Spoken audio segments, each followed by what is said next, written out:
মৰমৰ ছাত্ৰ ছাত্ৰীসকল, আজি মই তোমালোকৰ subject English class 3 half yearly examination 2023-24 question লৈ আহিছোঁ।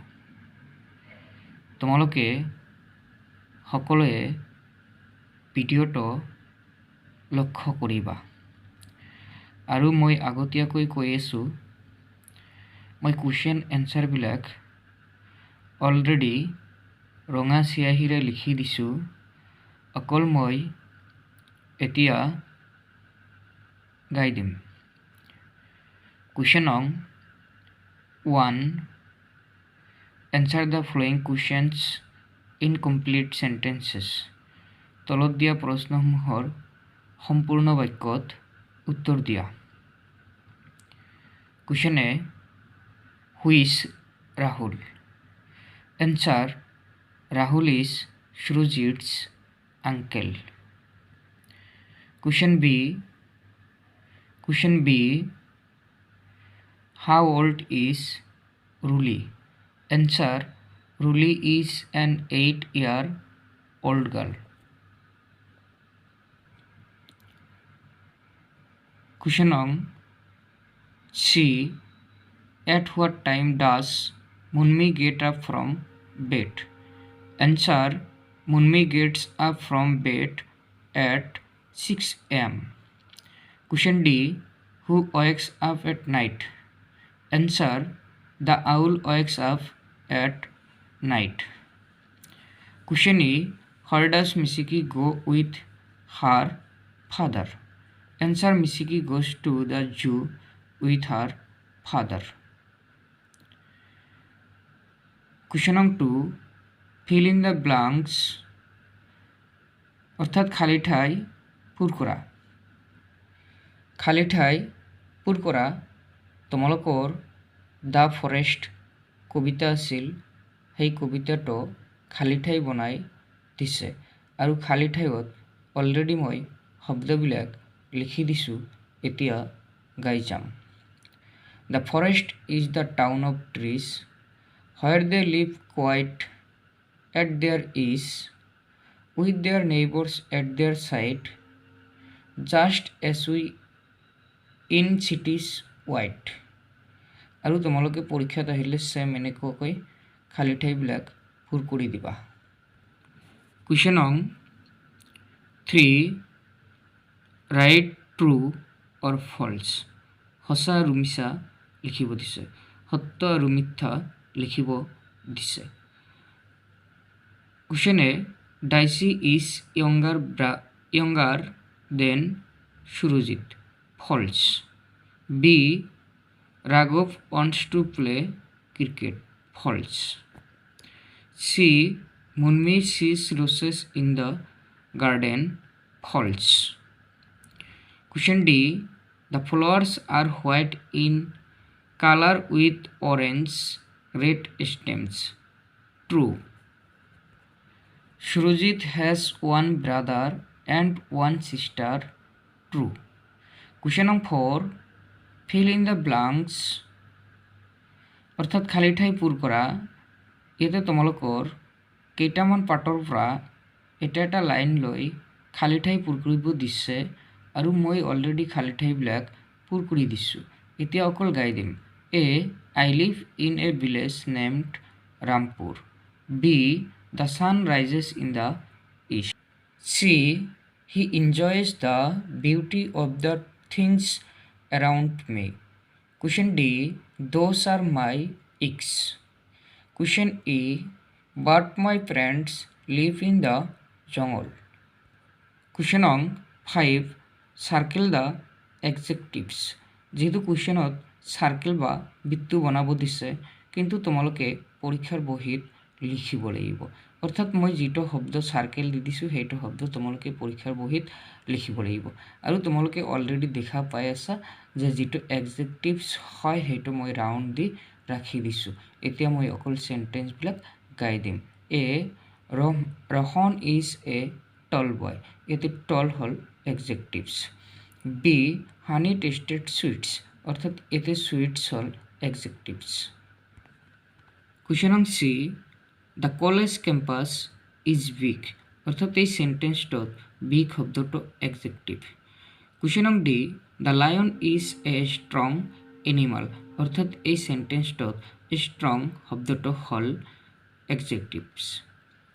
কুয়েশন নং ই দ্য স্কাই ইজ ব্লু অর্থাৎ এই সেন্টেন্সটোর ব্লু শব্দটো হল এক্সেকটিভস। কুয়েশন নং 6 মেটস দ্য অপোজিট জেন্ডাৰ অৰ্থাৎ এটা ধুনীয়াকৈ বাকচ বনাই দিছে, এ স্তম্ভ আৰু বি স্তম্ভ দিয়া আছে অৰ্থাৎ এ কলম আৰু বি কলম দিয়া আছে আৰু এইটো বিপৰীত হিচাপে মিলাব দিছে। ফাদাৰ বি স্তম্ভত হ'ব মাদাৰ, হাজবেণ্ড বি স্তম্ভত হ'ব ৱাইফ, লায়ন বি স্তম্ভত হ'ব লায়নেছ, কাউ বি স্তম্ভত হ'ব বুল, ব্ৰাদাৰ বি স্তম্ভত হ'ব চিষ্টাৰ। আৰু অলৰেডি মই চেণ্টেন্সকেইটা বা অপজিট শব্দকেইটা মিলাই দিছোঁ, তোমালোকে ভালকৈ চাই ল'বা। কুয়েশন নং 7 the underline replace the underline nouns with pronouns given in the box below তলত দিয়া বাকচবিলাকৰ পৰা প্ৰনাউনবিলাক লৈ নাউনবিলাক লৈ খালী ঠাইবিলাক পূৰ কৰিব দিছে। অকল বাকচত যিবিলাক প্ৰনাউন আছে সেই প্ৰনাউনৰ জৰিয়তে চেণ্টেন্সবিলাকৰ নাউনবিলাকক পৰিৱৰ্তন কৰি দিব লাগে।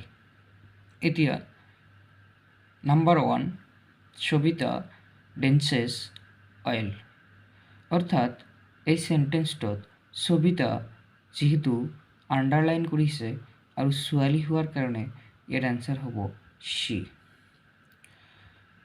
কুয়েশন নং 2 my father is a teacher অৰ্থাৎ মোৰ দেউতাক এজন শিক্ষক, মোৰ দেউতাক হোৱাৰ কাৰণে ইয়াত পুৰুষ বুজাইছে, তেনেহ'লে এনচাৰ হ'ব হি। কুয়েশন নং 3 জজ ইজ এ লাভলি ডগ জজ এটা ধুনীয়া কুকুৰ অৰ্থাৎ ইয়াতে জজ এটা কুকুৰ বুজাইছে, সেইকাৰণে ইয়াত প্ৰনাউন হ'ব ইট। কুয়েশন নং 4 Tanaya and I are good friends Tanaya আৰু মই ভাল বন্ধু, ইয়াতে দুজন থকাৰ কাৰণে ইয়াতে প্ৰনাউন উই এনচাৰ হ'ব। কুয়েশন নং 5 ধীৰাজ এণ্ড বিৰাজ আৰ ব্ৰাদাৰ্ছ ধীৰাজ আৰু বিৰাজ দুয়ো বায়েক অৰ্থাৎ ইয়াতে দুয়ো বায়েক থকাৰ কাৰণে ইয়াত প্ৰনাউন হিচাপত আমি দে লিখিব লাগে অৰ্থাৎ সিহঁতে দুয়ো বায়েক। কুয়েশন নং 8 fill in the blanks with this that and this oblique those অৰ্থাৎ খালী ঠাইবিলাক দিছৰ জৰিয়তে দেটৰ জৰিয়তে দেশৰ জৰিয়তে দোষৰ জৰিয়তে পূৰ কৰিব দিছে আৰু চেণ্টেন্সবিলাক চাই আমি দিছ দেট দেশ দোষৰ জৰিয়তে চেণ্টেন্সবিলাক পূৰ কৰিব পাৰোঁ। আৰু মই ৰঙা চিয়াহীৰে অলৰেডি লিখি দিছোঁ, অকল গাই দিম। A this is my bag, B that is our cat, C these are balls, D these are oxes, E this is a mango. Question নং 9 choose the correct option and rewrite the sentences অৰ্থাৎ শুদ্ধ অপশ্যনটো বিচাৰি উলিয়াব লাগে আৰু চেণ্টেন্সবিলাক সজাই লিখি দিব লাগে। যিটো মই ৰঙা চিয়াহীৰে টিকমাৰ্কবিলাক বা ৰাইট চিন দি দিছোঁ, এতিয়া অকল চেণ্টেন্সবিলাক গাই যাম। এ শুদ্ধকৈ লিখিলে হ'ব there are 5 girls in the room. Question নং B I see a parrot in the tree. Question নং C I bought 10 apples.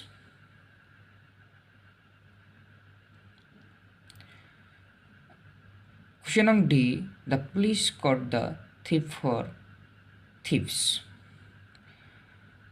Question nung E, Guwahati and Tezpur are two important cities.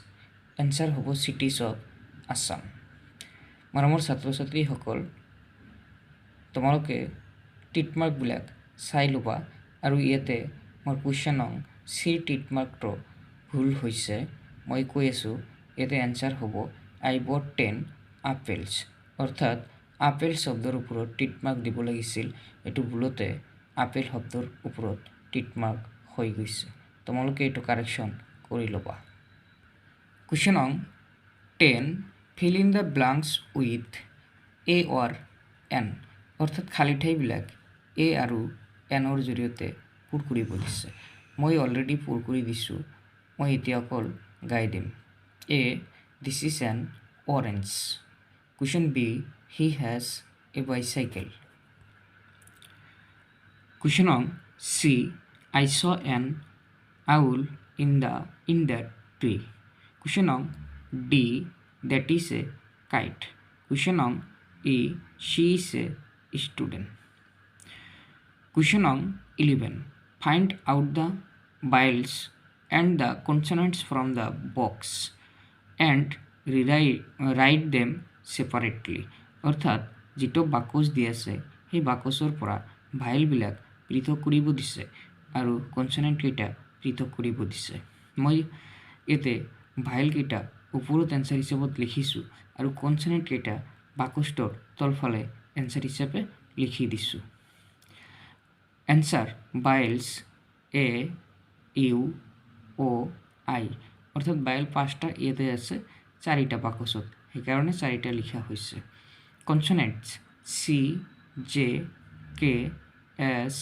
R P question নং 12 fill in the blanks spaces অৰ্থাৎ খালী ঠাইবিলাকত বা যিবিলাক ঠাইত space দিয়া আছে অৰ্থাৎ একবচনত থাকিলে বহুবচন লিখিব দিছে আৰু বহুবচনত থাকিলে একবচনত লিখিব দিছে মই একবচনৰ পৰা বহুবচন হিচাপত গাই দিম bottle bottles book books bus buses brush brushes shirt shirts pen pens picture pictures door doors box boxes bicycle bicycles কিছুমান শব্দৰ লগত ইএচ যোগ হৈছে কিছুমানৰ লগত ডাইৰেক্টলি এচ যোগ হৈছে এনেকৈ বহুবচন কৰি দেখুৱাই দিয়া হৈছে তোমালোকে সেম ধৰণে লিখিবা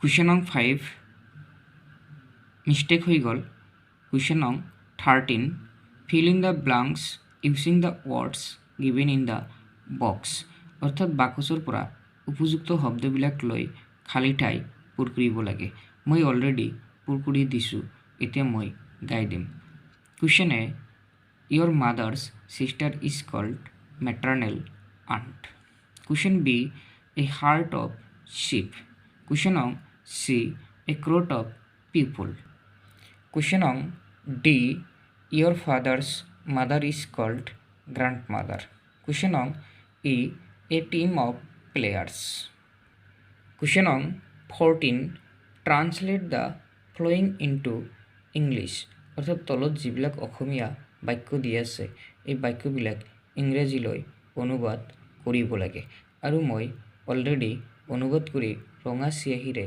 লিখি দিছোঁ তোমালোকে চাই ল'বা মই এতিয়া অকল গাই দিম কুৱেশ্যন নং 1 মোৰ নাম Rita my name is Rita question নং 2 এইটো মোৰ কলম দিছ ইজ মাই পেন কুৱেশ্যন নং 3 এইবোৰ আম দিছ আৰ মেংগোছ কুৱেশ্যন নং 4 সৌটো এটা কুকুৰ দ্যাট ইজ এ ডগ সৌবোৰ গছ দোজ আৰ ট্ৰিজ এইখিনি আছিল অসমীয়াৰ পৰা ইংৰাজীলৈ অনুবাদ কৰিব পৰা ট্ৰান্সলেশ্যন তোমালোকে ট্ৰান্সলেশ্যনকেইটা ভালকৈ চাই ল'বা কুৱেশ্যন নং 15 write the following sentence 5 times in cursive hand অৰ্থাৎ এইখিনিক আমাক হাতৰ আখৰ হিচাপে